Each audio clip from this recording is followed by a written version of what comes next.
So this morning I was going back to my original breathing video to correct a global typo, and I was also thinking about something else I thought would be helpful to share this morning. So in the spirit of diaphragmatic breathing and how it can positively impact so many aspects of life, one of the things that I've been talking with a lot of patients about is having good bowel movements and how that relates to diaphragmatic breathing and the pelvic floor. And it makes perfect sense that this would be related because the diaphragm is related to the pelvic floor. They work opposite one another. Obviously the pelvic floor is a part of going to the bathroom, just like we've talked about how it influences birth. What I think a common misconception though is people think that the pelvic floor muscles are pushing out the baby, which is incorrect. The pelvic floor muscles are actually needed to relax, and the uterus is going to push out the baby. So in that kind of realm of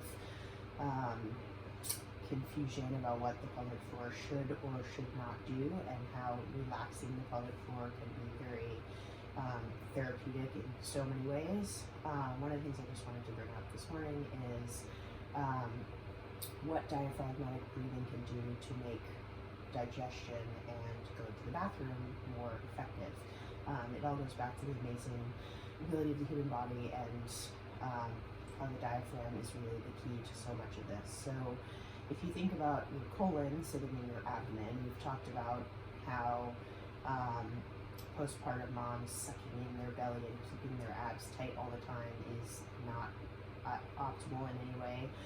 If you think about now what lies below the abs, you've got this big mess of a colon, and if the body is working as it's designed to, which can do so many amazing things, one of those is stimulating the colon for the digestive process and eliminating waste. So if your diaphragm, if you're an anxious person, kind of breath holding and not breathing in and out, not properly diaphragmatically breathing, your poop is essentially just sitting in your colon and it's not getting stimulated to move through the colon. So there are lots of videos I'm sure you can find on abdominal massage, and but one of the most effective ways to get your free abdominal massage is by breathing diaphragmatically throughout your day. So again, this, I think my pelvic floor PT, who when she was teaching me effective relaxation of the pelvic floor and how to actually breathe, which I realized I hadn't been doing for a couple of decades,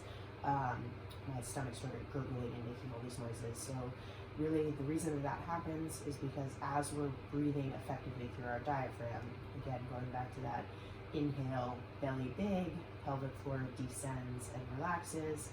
Exhale, the opposite happens. Abdominals contract, the pelvic floor comes back up with contraction.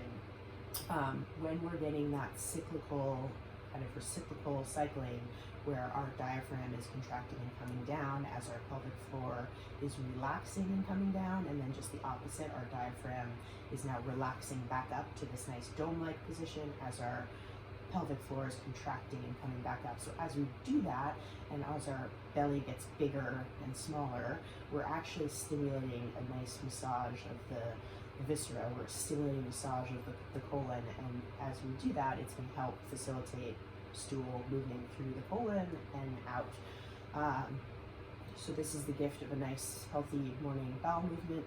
I was just commenting on another thread about how to help kids learn how to diaphragmatically breathe, and one of the things that was really awesome that my son's teacher taught him is 5-finger breathing, where you teach kids to inhale as they come up, exhale as they come down. Inhale as they come up, exhale as they come down. So I don't get into the whole coffee press canister thing with kids. I think it's probably a little bit too complicated for most kids, but just teaching them inhale, relax, exhale with each finger, that can teach them to just kind of do some of these nice relaxing diaphragmatic breaths, which can be super helpful. And I have a daughter who has been a poop withholder, so she took like one firm bowel movement and then decided she was never going to do that ever again. I have many friends who've dealt with kids that have fear of going to the bathroom, and it can be incredibly upsetting and stressful and challenging. And with strong-willed toddler girls, I think you're in for a massive battle. But what I've noticed with my daughter is that when she does not want to poop, she very effectively tightens her belly and contracts her pelvic floor, and nothing is getting out of this kid. So we've been trying to get her to relax, but admittedly, when I'm frustrated and I want her to take a poop and she's scared and she's frustrated, it's a terrible, difficult situation. So there are tools for that as far as just softening her stool to make it easier. But also I'm now going to be more mindful of teaching her to diaphragmatically breathe so that she can actually learn to relax her pelvic floor and just let things move out as they were intended to do, not fight it and hold it. So again, just a quick review on the diaphragmatic breathing. The idea is when you take a nice big inhale, I can't talk and demonstrate, but basically nice big inhale, belly gets big and pelvic floor lowers and relaxes. On the exhale, the belly, the abdominal muscles contract, which makes the belly get less big. Pelvic floor contracts and comes up, and the diaphragm relaxes back to its resting state. So we should, with a proper diaphragmatic breath, and I'm now more mindful of the fact that I can talk to a patient for 5 minutes without taking a breath. So in the spirit of good practice, inhale, belly big, pelvic floor descends. Exhale, pelvic floor contracts, abdominals contract, diaphragm comes back up, breath goes out.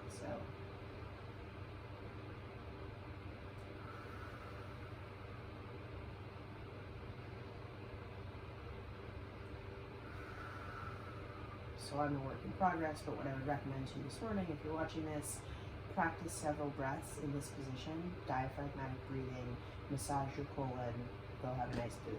Enjoy.